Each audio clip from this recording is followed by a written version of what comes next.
Welcome to Digital Marketing Best Practices. If you are tweeting along today, which it is encouraged in this session, you can use the hashtag APRO15. If you don't know what a hashtag is or want to do anything with hashtags, that's okay too. We'll explain what that is later. And I'm your moderator. My name is Elisa Twing. I'm a digital marketing strategist with Imagery Marketing Group. On our panel today, in the blue is Mr. Bob Bradley. He's the Vice President of Sales for NetSertive. If you'd like to follow NetSertive on Twitter, that is at NetSertive. Next and is Richard May. He's the Public Affairs Director for APRO. If you're not already following them on Twitter, that's RTO HQ. And finally, our last panelist is Marty Smith. He's the Principal for Imagery Marketing Group, and you can follow Imagery at ImagerySTL. So today we're going to talk about digital marketing best practices, but to do so we need to talk about what is digital marketing. So we'll start off with that. We'll then talk about building your foundation of digital marketing. Next we'll talk about all the different spokes and arenas that digital marketing falls under. Finally we'll talk about integrating that plan. And then we'll dedicate some time to question and answers at the end. However, with this small group, this will be a very conversational panel discussion, so please feel free to ask your questions as we go along. So as you can see, digital marketing can mean a lot of different things to a lot of different people, and it encompasses quite a lot of channels. Today we're going to be focusing on your website, mobile online marketing, SEO, SEM, email marketing, and social media marketing. Last year, a study was done that 81% of consumers are starting their product and retail store referral search online, which leads us into your foundation of your online presence, and that would be your website. So we're going to start off with our questions for our panelists. And Marty, where does one start when they're building their website? What are the absolute must-haves? And that really is the foundation, and really where it all starts before you really want to get and dig into any kind of digital marketing. Where, and I'll use this phrase that is really kind of inbound marketing. Typically in the past, what we're typically used to doing is traditional marketing, which is outbound, and you've got this piece of mail, you've got whatever, and you're actually asking that buyer to come do business with you. Or with digital marketing, from an inbound approach, that consumer is actually searching you and choosing whether or not they want to do business with you. And they're going to find you, and they're going to rate you, and they're going to come to a point of whether or not they choose to do business with you based on what their online experience is that you have. And so, my perspective, my opinion is that the whole foundation begins with what your website, how it's built, what the user experience is when they get there, how easy it is for them to navigate, how easy it is and quickly it is for them to find what they want and what they're searching for, and then obviously get them to get into a conversion and place an order. It is extremely important that website be mobile friendly, be it you have a mobile version of your desktop site or you have a site which is... So, the point of all that is... Which is responsive in design. Who in the audience is familiar with responsive in design website as far as what it is? Tony is, you guys are. And if you're not, what it is, the way your site is designed, it is actually designed to be able to react to the screen size and the device that the consumer is reaching your site.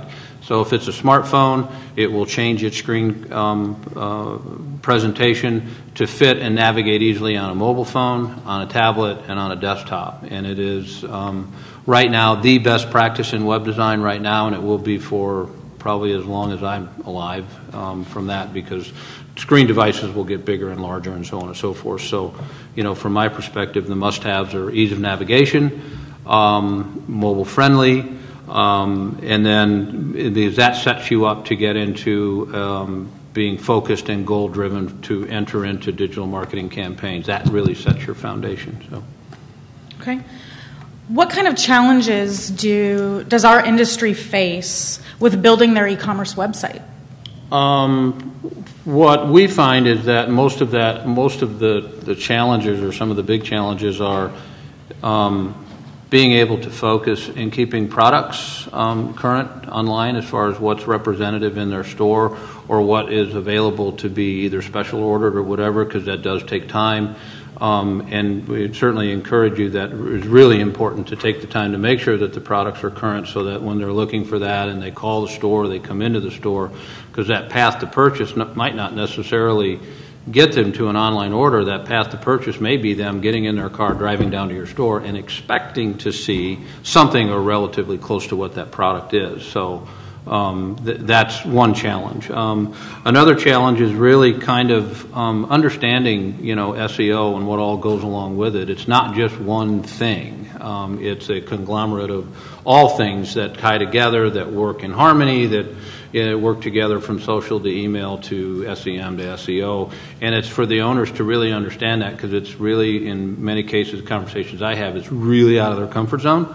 But it's really not that hard to really catch on to it and grasp it, if once you dig into it, and then you kind of learn and from the metrics of that. A third challenge is actually tracking conversions. You've got these orders that come in. If you're multi-location owners, that some of you in the room are, it's when that order comes in, where's the follow-up? Is the store manager doing the right thing? And having those kind of processes in place to be able to close that sale, get that delivery, and get the agreement written from there. Some of the other challenges that I find from what an owner wants to do and what the best practice is to do is a lot of owners want to have big, bright call to actions and lots of them. And that is going to be distracting, especially to a millennial. They're going to want to be able to they don't want to be distracted. They're focused on what they want. They want to get in. They want to find it. They want to get out. So limiting that and having your site be nice and clean and streamlined, and it's easy to find stuff, is really a way to go, instead of kind of cluttering it up with either a starburst or 5 banners over here and something, red at that. So it's keeping the site clean. And it's hard to convince some of our clients to, you really need to go this way, and it's hard to get them convinced to be a clean, almost like a retailer, type of look. So it's just getting that little train of thought from there. That's kind of my points. So, and our other panelists, some questions are directed specifically to certain panelists, but please feel free, especially with balancing the need of the business owner with the demand of a good user experience online.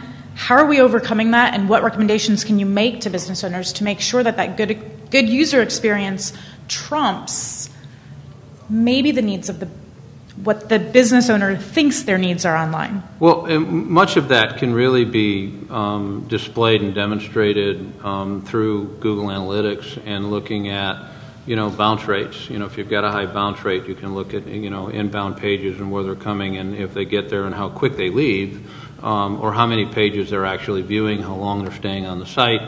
All of those things can be shown, and they can be demonstrated that this really is a better approach to do this. A/B testing is another way that those things can be done too. So if you have landing pages that are set up on your site, and you have one user experience here and another user experience here, and your metrics are tracking a better performance on this particular test and then this particular test, that helps you get there. So the metrics are in place to follow it and to be able to determine whether or not you're down the right path. And the beautiful thing about digital is it's easy to change courses very quickly. Once you find those things, it's not a long, drawn-out process. So, Richard, anything to add to that? No, but I wanted to kind of go back on the website, if y'all don't mind. Of course. We're still there. Okay, good. One of the things I've noticed, I went out, saw 120 of your potential customers out all over the country, and they said every single one of them, it's organic SEO. SEO is just a fancy acronym for page ranking. Where do you set on page ranking? One of the things I've noticed time and time and again, people go, they build a website, then they realize, I want my website to rank high. And so then they go, well, I got to go hire an SEO expert now, a page ranking strategist. Well, it needs to be the other way around. If page ranking is going to be the number one way you're going to get business, because it is, I just saw 120 of your potential customers tell us that, you need to make SEO your first strategy, build your site around that, and then have the user interface and all those things that Marty was talking about, then implement those. But SEO has to be your number one priority because that's what your potential customer said. If I don't see you high on organic ratings, you don't exist. And so I just wanted to add that in. Yeah, and we're going to get much more into detail into SEO and what it is and how are you doing it and why is it important in just a few minutes, and we can expand on all right, sorry, all of those touch points. No, not at all. Right, sorry. We just want to make sure everybody knows what SEO is and what we're talking about before we start diving deeper into it. With that note, we want to talk about mobile, because if you have your website online and the mobile experience, and we know the use of phones, smartphones, tablets, everything. We're seeing some clients within, 75% of their overall traffic to their site is on a mobile device. So let's revisit and talk about exactly how important it is that your site, this first impression of customers is of your business online, is in a mobile experience, and what that means, a mobile experience versus a responsive design website. Well, it's, Google really kind of spoke loud and clear April 21st of how important a mobile site is when they launched a new algorithm that rewarded sites that were mobile friendly, and they penalized sites that were not. And, the long-term ramifications of not having a mobile-friendly site, you're going to lose those page rankings. There's no doubt that that's going to happen.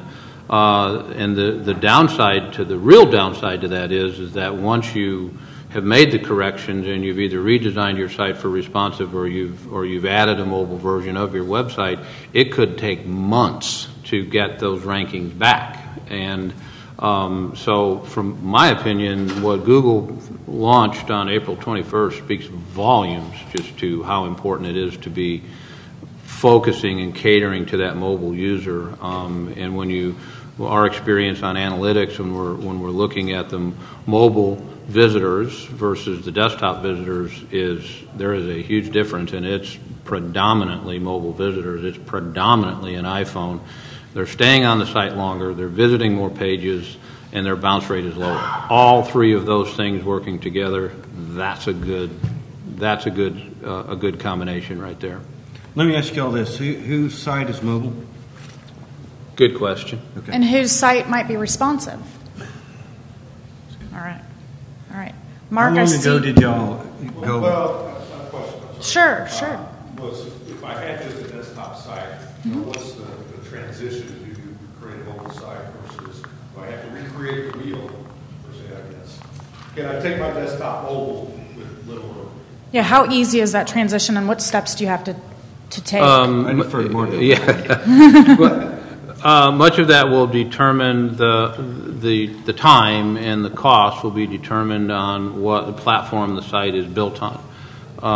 Many of you are probably familiar with WordPress. If you've had your sites built from a WordPress designer or platform, there are mobile plugins that are available through WordPress. If it's Magento or Joomla, or in our case, imagery, we use CMS Made Simple.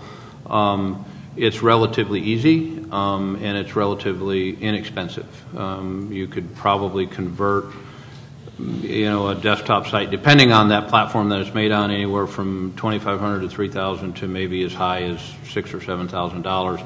And when you get to that upper end, there's potentially, or most likely, a lot more functionality and a lot more pages that need to be converted to mobile. So A lot of it depends on the huge, the size of the site itself, right? But it can be done relatively inexpensive and relatively quick. Thank you, Mark. That was a really good question. Just a follow-up question. Sure. CMS made simple the platform that you're using for responsive design? Yes, and Sure. Magento So for and Joomla. For those of you who couldn't hear the question, he asked if CMS Made Simple was a platform that could be built in responsive design. Sorry, there were several people that couldn't hear the question. Yeah, no, that's okay. And to answer your question, yes, and pretty much any open source PHP platform that a website would be built on today will have responsive capability and functionality with it. But a lot of that is in the design and the front-end development, and it's not so lenient on what the backbone of the site is. It's more on how the designer designs it for the screen sizes, and then what your front-end developer does to make it work. So, And that's a good point, because then you have to make the tough decision on the design. Because if I'm on a mobile site on this, how it looks, how you shop is different than on this. It's going to be incumbent on what your design is, how complex or not you're going to have to make it. So you have to make that. It's a very, very delicate balance, because people are real fussy about their mobile sites now. Right. It's becoming so predominant. You're exactly right on that. And and if you're in a situation where you want to research and look at a responsive design, the company that you choose to work with, make sure that they start with the mobile and work their way to the desktop. It's not starting with the desktop and making it go to the mobile. It's backwards. You go the other way from that. So because this is where 81%, Right. 60-some%. I mean, it's Mark, your site is 62% mobile. And it's incredible. It's fun. I mean, it's a fun place to be. And speaking of Google's algorithm change on April 21st, it was affectionately referred to as Mobilegeddon. But Bob, can you speak to the actual numbers that we're seeing in search on mobile devices? Yeah, certainly. Google, this year they implemented that. A year ago, from a paid search perspective, they implemented a change to used to have to implement mobile and desktop as separate campaigns. They combined that and forced that a year ago. So they're certainly pushing that hard. They have this phrase they're classifying as the mobile moment, is when the scales will shift and more than 50% of searches will be on your mobile smartphone device. And for the furniture and appliance industry, they predict that will happen sometime in Q3 this year. As you're saying, some of your folks are already eclipsed that. Some of our clients we see vary between 40 to 60, 70% mobile. But overall, as an industry average, it's in the 40s today for furniture and appliances, and you'll see that continue to go. So Marty's right. You have to, it should be mobile first. Start with mobile. Clean and simple is what we tell our clients. We don't design websites, but if you have trouble pressing something with your finger because you hit 2 links instead of 1, that's a bad design. So always think about that first, and smartphones are not going away. So I think that's focus on that. Definitely focus on that first. Now, you're gonna hear us talk about the user experience more and more often through all of these subjects, and we're gonna touch on it again on the mobile device. And you alluded to it with if something's too close and the design of your mobile site or your responsive site. Let's talk about page load time and images and how long it's taking for your site to load on a device and how that affects the user experience and your search. Yeah, from a mobile perspective, once again, we primarily, our clients, we do all the advertising for our clients online, but the website's important, right? If we're driving them to a bad experience, it's a waste of money. And 2 years ago, the right message to our clients was, if you had a site that showed up on the mobile device and it wasn't horrible, and you had a click to call and maybe some hours and directions, that was probably good enough 2 years ago.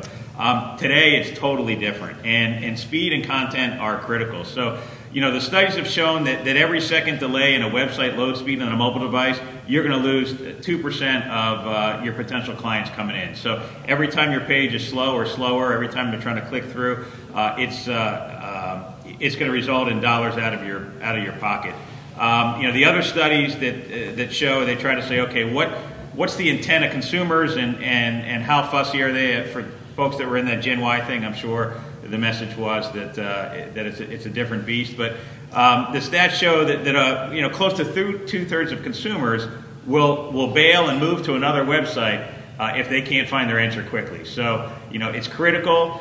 We always tell our clients that online, your website, whether it's mobile or desktop, that's your first touch. That's your first salesperson. Think about that as 10 years ago you trained your salespeople on the floor hard. Well, you better train your salesperson online hard right now and make sure that that's a great experience.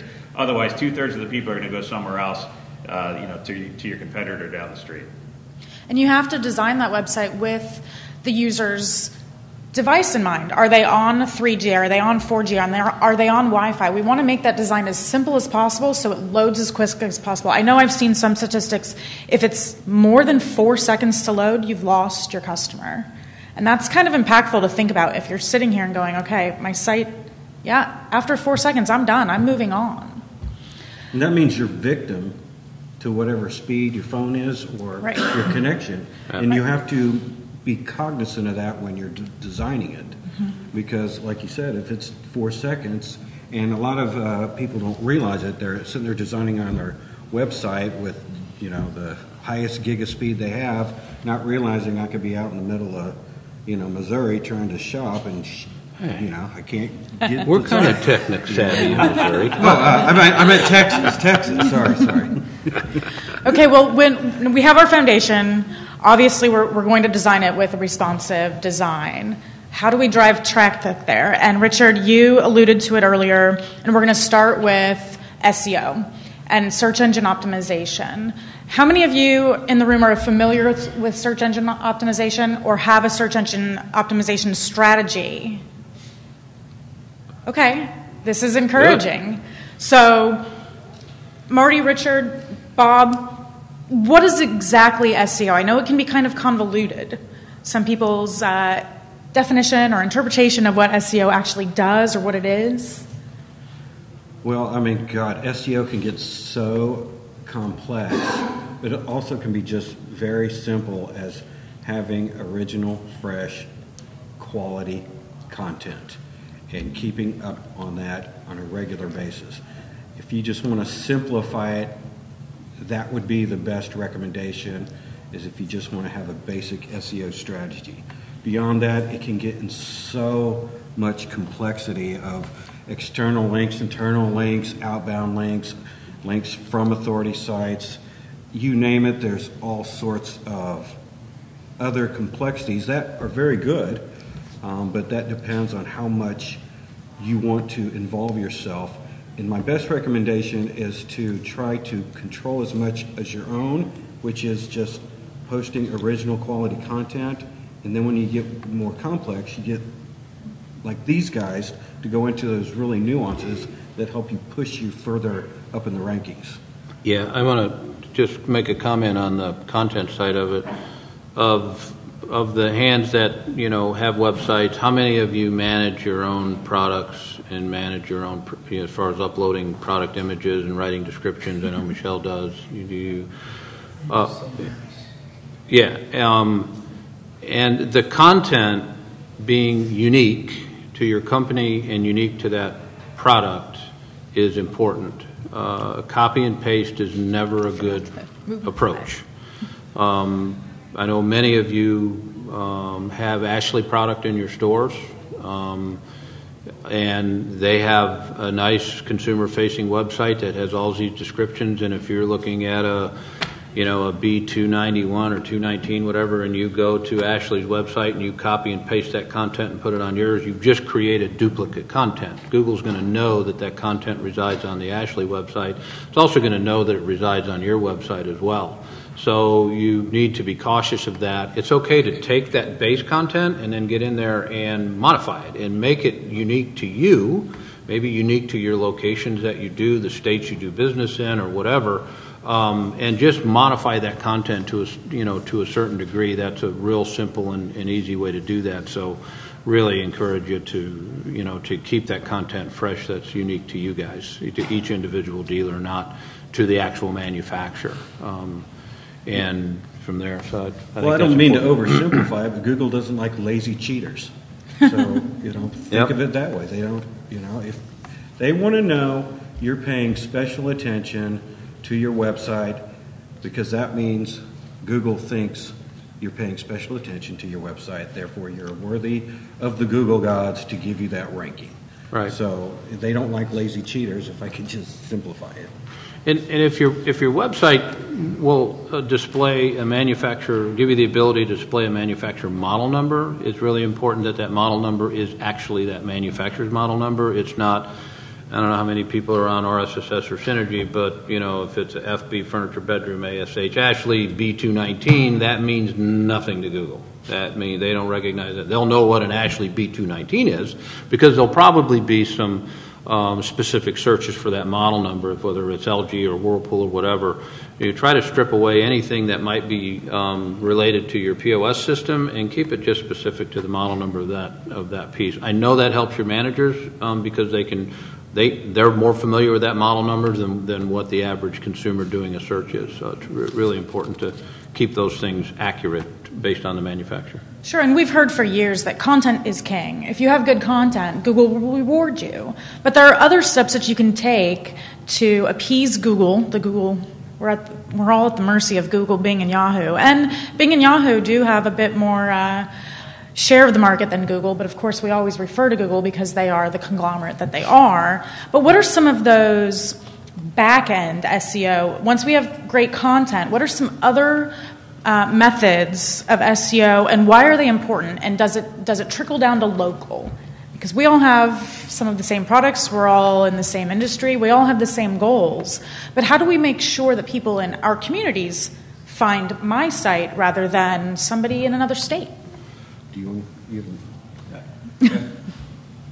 Well, again, Google wants to know how much you spend on your website. How much time do you spend? Some simple things. They like to see links. One of them is internal links. That means linking stuff from within your site. They feel like if you spend enough time to link within your site, you get extra points. External links, yeah, that's good, but it's not as good as like an inbound link. If someone says, Rent One, you are an authority, so we want to link to you, they get major points. That's like we were saying in the seminar today, if you write an article for Shop RTO today, and I put it in there and I link Marty Smith from Rent One and it goes back to Rent One, it's saying Shop RTO is an authority site or RTO HQ is an authority site, and we link back to your page, they're going, oh, okay, evidently an authority site's going back to yours. That is huge with SEO. Anytime an authority site thinks you're an authority site, that Google has recognized that as extremely valuable. The other thing that hopefully a lot of you do, but we find a lot of clients don't do that's related to SEO is it's now called Google My Business or just My Business by Google, and that's where you set up all your information on Google. It's free, and that shows you allows you to show up in the map, etc. You'd be amazed, especially with multi-location guys, how much the information there is not accurate. And once again, Google is big on triangulation, right? So if they see a different address in the My Business or no address at all, different from your website or different phone numbers, they're going to start to say, hey, something doesn't match up, and they're going to lower you all over the place. Not only SEO, but when it comes to paid search and things like that. So once again, it's if you just go and do Google My Business, if you haven't set up and claimed all your listings and made sure that all those are up to date with hours, directions, and products you carry and pictures and things like that, highly recommend you do that. That will definitely assist in SEO.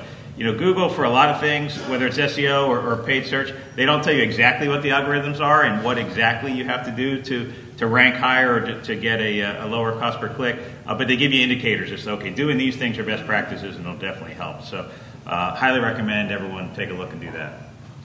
And that's going to lead us right into SEM and how SEM can complement your organic SEO efforts. And as you can see on the slide, what Bob was just referring to in terms of showing up on the map and how some of your SEO can then affect not only your some of your SEO can then affect also your SEM. So can you talk to us and explain, well, actually, we'll ask them. How many of you are doing any SEM campaigns, or how many of us know what SEM is? Paid search, PPC, something like that? Yeah. All right. Do you buy Google ads? So we have one. We have one that's purchasing ads on Google. That's okay. So we have an opportunity here to definitely explain exactly what SEM is, why it's important, and how do we do it. Yeah, I think it's kind of the as we talk to clients, you have to have a website. You have to make sure that it's optimized properly. Those things are a given, right? Spend your money there first, and then once you're ready. It's a little bit like the field of dreams, right? You build the field, will people actually come? Well, some people will come organically, but the other way to energize folks, to let them know that you're in their local area and you have products that and services and financing solutions that they may want, is to show up when they're in the conversation. And so that you have an ability to do that. You have an ability to buy your way into the game, and that's basically what search engine marketing, SEM, or pay-per-click advertising is. And the three major search engines, Google, Bing, and Yahoo. Google has 65 to 67% of the market share. Bing and Yahoo share about 30%, and then there's some other guys in the rest. And I just want to take a moment. These three ads here, this is SEM. Excuse my shadow. These ads here are SEM. So it's paid advertising that will show up for these keywords. They rotate like continuously throughout the day. It's a real-time bidding, real-time auction, right? So every time someone does a search, you could have different results. And if you sat at your desk and did this 100 times, you're going to get different things because Google's looking for the best user experience. And if you don't click on any ads 5 times in a row, they're like, okay, well, we better shift these ads because we're not serving up what the person wants. So sometimes you can lull yourself as a business owner into a false sense of alarming or whatever, where you keep checking, is my ad showing, is my ad showing? Well, if you never click on your ad, they're not going to show it after a few weeks because you've never clicked on it. But the interesting thing to note in this, this is a real search. What's happening now is Google is not a charity. They're in the business to make money. So as you can see, this is above the fold, right? Just like a newspaper. You have to scroll down to see the organic stuff. You maybe get one there. So they're continuing to put more and more emphasis on advertising. So it's once you have a great website and you've optimized it, about 20% of the traffic that comes to a search page ends up clicking on an ad. People are like, I never click on ads. Well, 20% of the population does at any given point in time. So, I think it's a great thing to do. The nice thing about it is these people are in market. They have an intent. They're typing in a term that you care about, and you say, okay, when someone types in,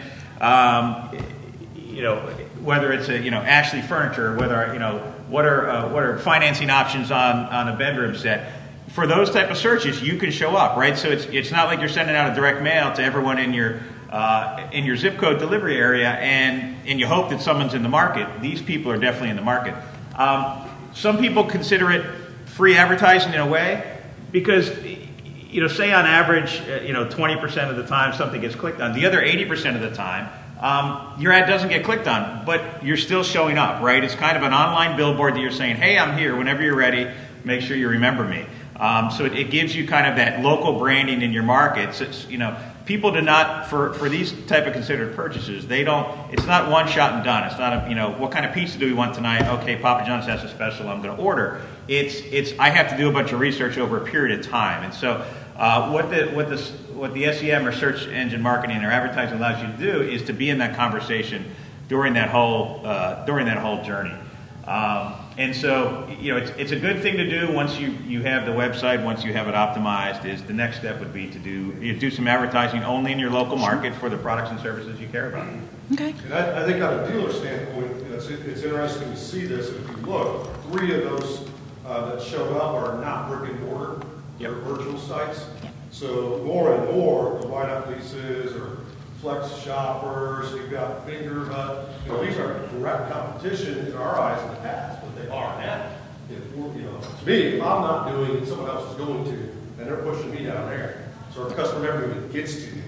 Yeah, and when I prepared this presentation, I was like, we're going to be in Daytona. I'm going to say I typed this in. This was not staged in any way, shape, or form. And I said, wow, your first SEO result, as Bob alluded to, is right at the fold, right before people have to start scrolling. And your 8 first impressions, essentially, are all paid. So take that opportunity to make that impression while they're doing that search, and then make sure that you're there again when they're ready to make that decision. And a great way to combat the online guys is to make sure when you start to advertise that you let people know in black and white that you're local, right? If you have an 800 number, don't use it. Use the local number in your advertising, right? Make sure that your address is there. Make sure that you can, something relevant to your local area. In the Daytona Beach area for 50 years, or whatever your call to action is. Lowest financing in the area.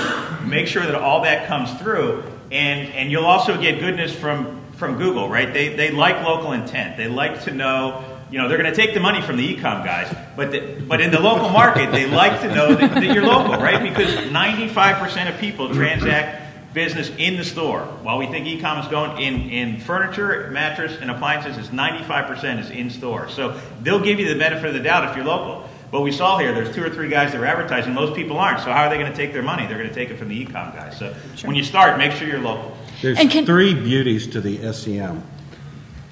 First one is you only pay when they click on it. So if they don't click on it, you don't pay. Second thing is completely quantifiable. Google will come back and say, this ad's really not working. This one is. And you can change on the fly on what's working the best. So you don't have to wait and see if it's working. You can check every 3-4 days going, it's not working, or they'll do that for you. Many times they'll just intuitively go, this one ain't working, this ain't working, we clicked it off, but these are working, and they'll change it, almost for you. And so it's quantifiable. You only pay when they click. Now this one I find is interesting. When you buy Google Ads, it helps your organic. Well, isn't that convenient? Google will raise your ranking if you buy some ads. Now, I'm cynical on that one, but their point is if you have the commitment, if your business has the commitment to buy some ads, then you obviously have a commitment to your business and that you deserve higher points on your organic SEO.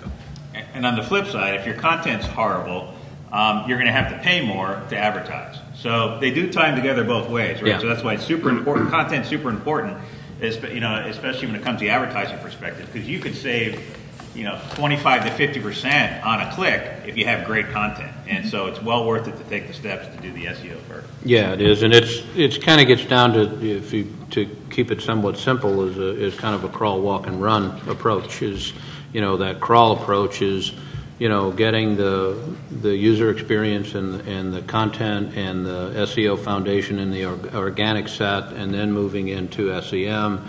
And then there are a number of other, and we'll talk about them later, from email and social and so on, that you just start plugging these things together into your marketing budget. And we can talk about budgets for a little bit too. Maybe some of you think, well, how do I afford all this? Do I have to increase my budget and whatever? And roundtable event we had back in July, the research that we did was of a company's marketing budget. The trend today is they're allocating, to begin with, 15% of that marketing budget to digital, and then every year increasing that by 5%, and to get into that 20 or 25% of your marketing budget to be spent on digital. And if the results are there, you'll reallocate those funds if you see it working, and to where you have a good traditional and you have a good digital side, and they're working together from that. But it's getting that crawl, walk, run approach put in place. Sure. And I know we have just a few more minutes to talk about SEM before we move on to email marketing. But Bob, can you speak about what type of keywords we should be buying? Or I know it's very industry specific and there's a lot of research that goes into that. But even, as you can see here, does buying competitor keywords work? Where do I start? Yeah, great question. I mean, it's confusing. My youngest is 13, and I could give him a bunch of money, and he could spend it on Google AdWords, right? Would you get a return for your business? Maybe, maybe not, right? You can think of words that you think you would search for that are important to your store. That may not be how your consumers are actually searching. So, think about if you're going to do it yourself or if you're going to get someone to help you with it. Think about the journey that someone goes through, right? They may be starting at the very top of the buying funnel with something to do with furniture or a mattress or something like that, and then they may get a little more specific from a brand name, and then they may get down to stores and maybe get down to local areas. So you have to think about all during the funnel. You want to make sure that you're there. What's even more important than the words you advertise for are the words you don't advertise for. So with our clients, for every word that we say we want to advertise for, there's probably 5 words that we call negatives or filters. So a good one in the general, kind of the general furniture market is the word for sale, right? So if you have a mattress for sale or a bedroom furniture for sale, that implies used, right? Or if you're looking at mattress warranty, well, you don't want to advertise for mattress warranty, right? You want to sell a new mattress. Or heat issues with memory foam mattress. You don't care about that, right? A guy's not looking to buy, he's looking to figure out. His wife said that she wakes up because she's hot. Is that really the problem? So the negatives are important. You don't want to waste your money on things that don't work. We get asked a lot, should I buy my store name? Because everyone knows me in my local market. And, the short answer is yes. It costs you pennies on the dollar to buy your own name, but you're going to eat up more of that real estate, right? You don't want your competitor, an e-com guy, showing up in front of you. So it's worth the 10 cents that you pay for your name to have that, even though you're going to show up number 1 organically when someone searches for that. From a competitor standpoint, we tell people that's really kind of something that's advanced, right? Sure. You can spend a lot of money just on advertising words and phrases that you care about. The competitive battle, you can try to buy any word. You're going to pay more because you don't have the relevancy. You're not allowed to use a trademark term that's not authorized in your ad. So, you can't advertise for a competitor and use their name in your text ads. It won't go, or you'll get shut down. It's an expensive way to do it. There are some advanced ways to do it, like I said. But for your first dollars, spend it on the normal stuff. Once you're spending for a single location retailer, once you're spending $3,000, $4,000, $5,000 a month, which sounds like a lot of money, then you can do some advanced stuff and competitive advertising. But remember, anything you can do, your competitor can do back to you. So you just got to make sure you're ready to get into that battle. Yeah. Do y'all understand the whole thing about buying words? What he's talking about? Do y'all understand? Because it's kind of complicated, or it can be. Do y'all understand that? Otherwise, we won't. We'll go on. Okay. Well, moving on to that next marketing spoke, and we've built our website. We're driving traffic through organic SEO. We're driving traffic through paid search online. And now we're emailing our customers, or we have been emailing our customers. And usually the call to action to an email is to go in store or come online. So let's talk about email marketing. How many of you in the room currently have an email marketing strategy plan? 2, 3, 4? Really? Are we tired? Do we need to do some jumping jacks? Okay. Marty, let's talk about the importance first before we even, design the email, figure out what our message is. Let's talk about our distribution list. Talk about what? Our distribution list? Oh, yeah. And that's really important. Is anybody here familiar with being CAN spam compliant in your email list? As far as, and what that really amounts to is that for every email address that you have in your database, that consumer has to have given you express permission to market to them via email. And much of that can be obtained either through your POS system where they've given you permission, or through your website if they signed up for e-newsletters or shop and save type of solicitation. But it's that little, yes, I'm interested to hear about you, send me email messages. That's one part, a part of the equation. The other part of the equation is you have to give every consumer the opportunity to opt out. So if they're tired of hearing from you, you got to give them the opportunity to say, unsubscribe me, I'm done. Sure. I don't want to hear anything anymore. And the application that you're using should auto suppress that consumer out of your data list so you don't run into compliance. Most of the people in this room probably aren't dealing with an email database that's hundreds of thousands of email records that could potentially get them shut down by Spam House, because they're throwing out a lot of unsolicited part of it. So, the permission-based list is always the best. Your database is always the best. Finding a email database that you can purchase I would caution everyone on. If it's cheap, run the other way, because there's probably a reason it's cheap. You'll have a high bounce rate. You'll have a high percentage of those recipients that will flag you as spam. So, just be cautious of what you do. But permission-based is undoubtedly the best. Okay. Our focus group guys, we asked them the same thing. They said they don't mind email marketing as long as they signed up for it. If they sign up for it, they're like, sure. One of the things they said, we gave them a couple examples. They don't like the 1 week free, second week. They want like $50 off or a $50 coupon. For some reason, that attracted them much more than 1 week free or whatever. If you said, I'll get you a $25 gift card or some tangible money thing, for some reason that piqued their interest way more than a 50% off or something. It was odd, and they were that distinct in regards to email marketing. Second of all, they said don't do it too much or we'll sign off immediately. And they don't mind, short little, hey, just want to say hi, just becoming conversational rather than just hammering them. And so the focus group were very adamant on it. It was very interesting.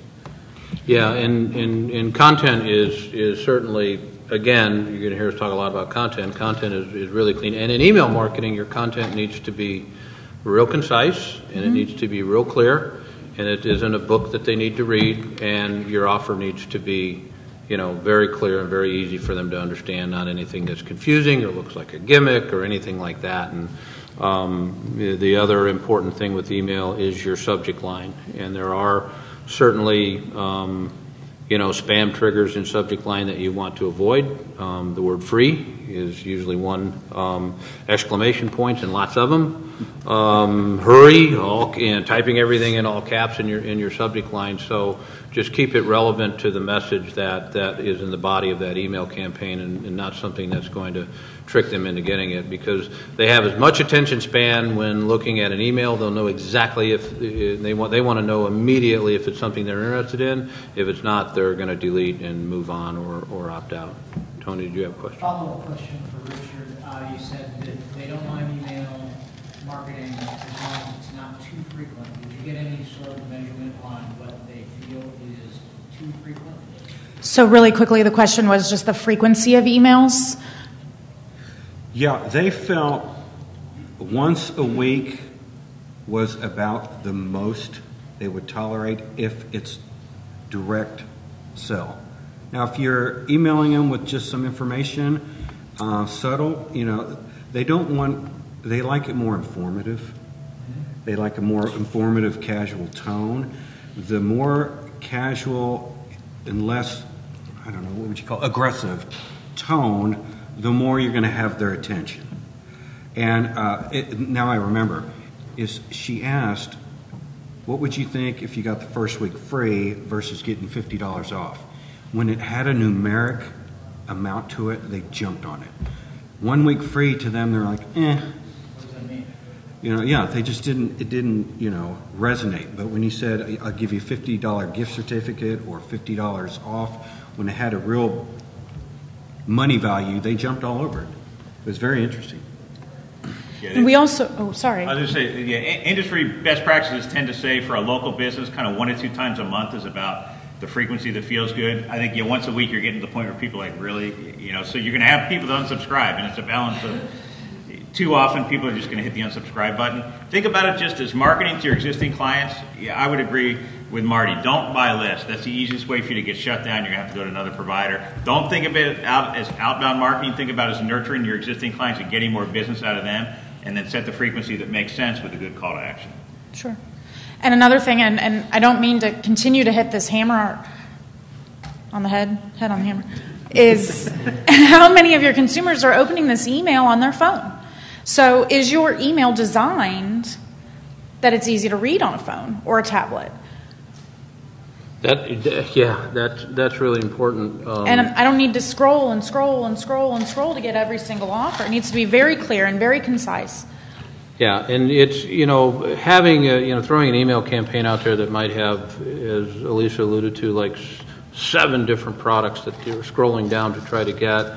You try to limit that to, probably 2 or 3, your offer being the first and foremost, and then whatever product features that you have on there. And it's really, really important that if you feature a product and you're linking it to the website, test it, make sure it goes to the right product page and not just something arbitrary or your home page, because they're interested in that product that you're featuring in that email campaign. And if they click on that image and it redirects them to your website, they want to see that product that they just clicked on. They don't want to have to go hunt for that. And if they don't find it, they're gone. They're gonna most likely leave. Another thing interesting at the focus groups, and y'all can answer how difficult or not that is, they said the more personalized any email is to them, the more special they feel, the more they feel they would open it and look at it. I don't know, is that difficult to personalize your email marketing? No, most email applications, we use Campaign Monitor, which was built for the agency world, but there's other applications out there, Constant Contact, MailChimp, all of those have personalization functionalities that can be, as you import your list, if you have that first name of that customer associated with that email address, it will populate in the salutation their name. So, and that's the same effect with direct mail as well. So anytime you get a piece of direct mail that's personalized to the customer, the percentage of them opening that actual mail is higher than if it was just current resident, or anything like that. So yes, personalization in email is definitely beneficial. If you've got an option to do that within your application, highly encourage that. Okay, we have just a few minutes left. We have one more category in digital marketing that we want to discuss today, and then we definitely want to make sure we have a few minutes for your questions. So now we're going to jump into social media marketing. And we all know that the use of social media channels is rising. More channels are popping up. The popularity of the existing channels and the popular channels is growing leaps and bounds. So your consumers are there whether you are or not. So where do we get started? Richard? Well, I tell you this, it's that movie like Batman versus Superman. Facebook is becoming incredible in how much they can customize their ads now, and how much the demographics, the local, where you do it, even zip code. It's incredible that they are getting almost as sophisticated as Google.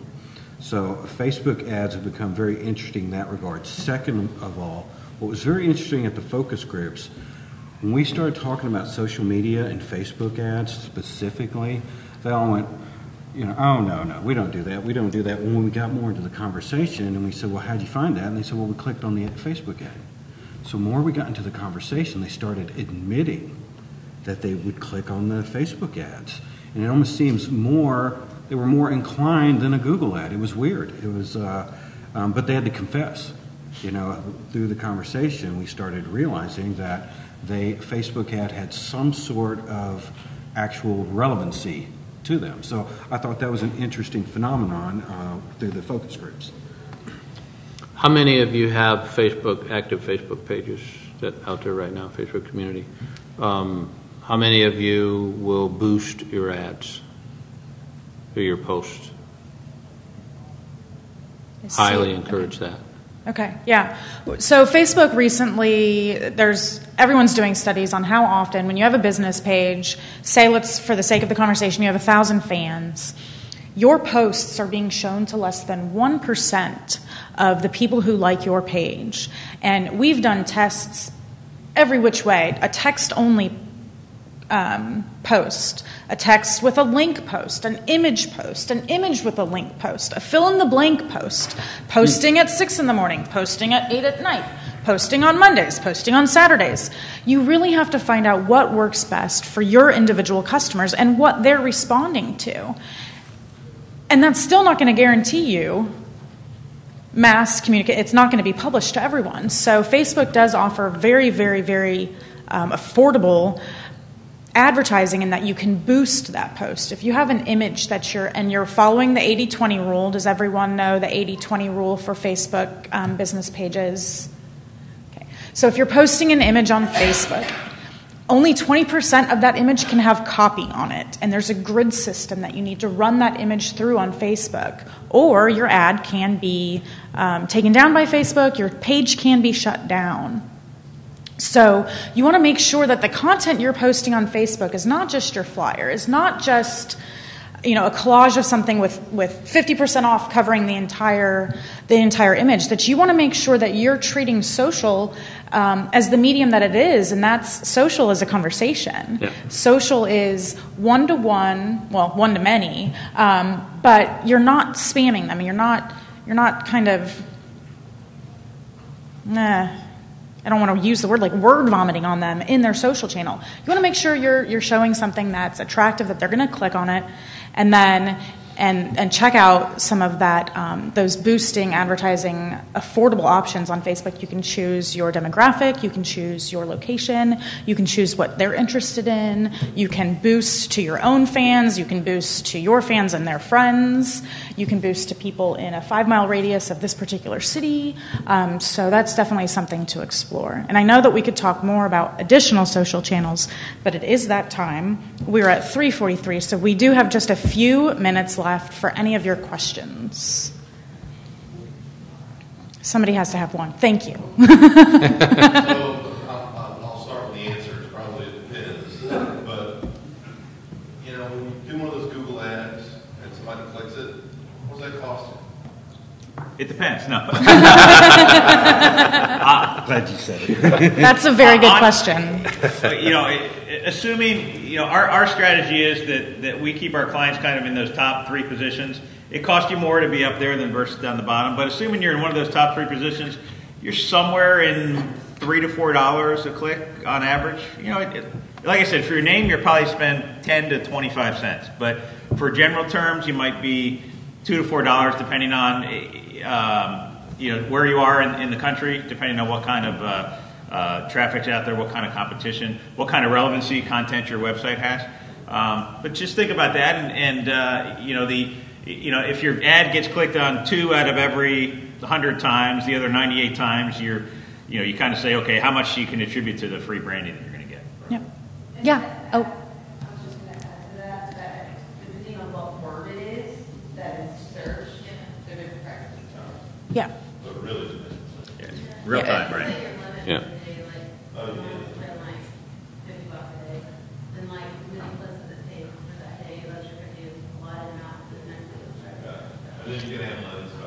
Mm-hmm. You can also choose day parting and you had a question.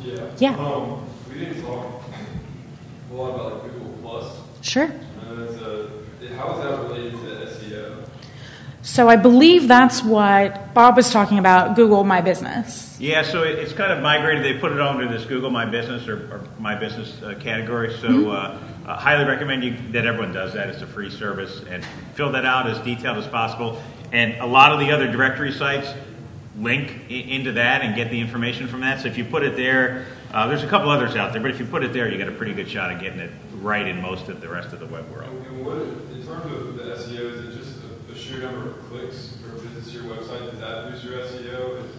There's so many contributing factors, including traffic to your site, which can also kind of be an explanatory reason for if you're doing SEM, thus driving more clicks to your site, your organic SEO comes up because Google's realizing there's more traffic going to your site. There's back-end things like page titles and meta descriptions and images and page load time is a contributing factor to your SEO. So if you have large images that haven't been sized appropriately for your website and they're taking too long to load, that's now a contributing factor to your organic ranking. Rent-to-own homes are screwing us up because people will type in rent to own, and your company comes up, they think it's rent to own homes, you go, they click on it and go, that's not what, and they leave quickly. Then all of a sudden Google's saying, okay, we're giving them the wrong information. We're giving them the wrong information, all of a sudden you get lower, and it's the opposite as well. So it's very important on how you have your description, because if people go to your site and leave immediately, that hurts you. So clicks, it all depends. Does everyone know what a meta description is? Yes, some know. Okay, I'm going to go back really quickly, and I know we don't have too much time, but I want to make sure you understand what that is. Now, this search is not relevant to our industry. It's about cute puppies, because who doesn't love cute puppies? However, a meta description, which is something that you can insert on the back end of your website, you can tell Google, I have 155 characters, and this is what I want you to show here. Now, Google has changed their mind. Sometimes they show your meta descriptions. Sometimes they will pull from the actual content on your site. It depends on which is most relevant for the search that the user is looking for. Yes? How do you boost yourself on maps? So I know a lot of people, when they're searching for something now, will type in furniture in the maps. We have one store that appears really high. We have a few more that you can come down a few levels. And then you can see that we have one store that you get right up on it and you still don't see it on the maps. Why is that? Well, check out to make sure that your profile is correct in Google My Business. Reviews have an impact on that, right? So if you have no reviews or a bunch of negative reviews, that will hurt you. Chances are if you're not showing up at all, either the data's not in there or it's inconsistent or incorrect, or sometimes if you move, you're going to not show up for a while, right, or show up in the old place. So, but yeah, I dig in the profile and focus on reviews if you want to. Reviews are important, and I know they have to be different IP address, but I'm okay if I have my customers do it from their cell phone. Yeah, in the store? Sure. As long as they're not plugged into the Wi-Fi. Yep. Yes. Yeah. You know your stuff. All right. Good point. Does anybody have any other questions before we go for the day? I know we tried to cram in a lot of information in just an hour-long time period. All of our panelists are available for further discussion. We have business cards. You can email us. You can get in contact with APRO, and they'll funnel those questions to us.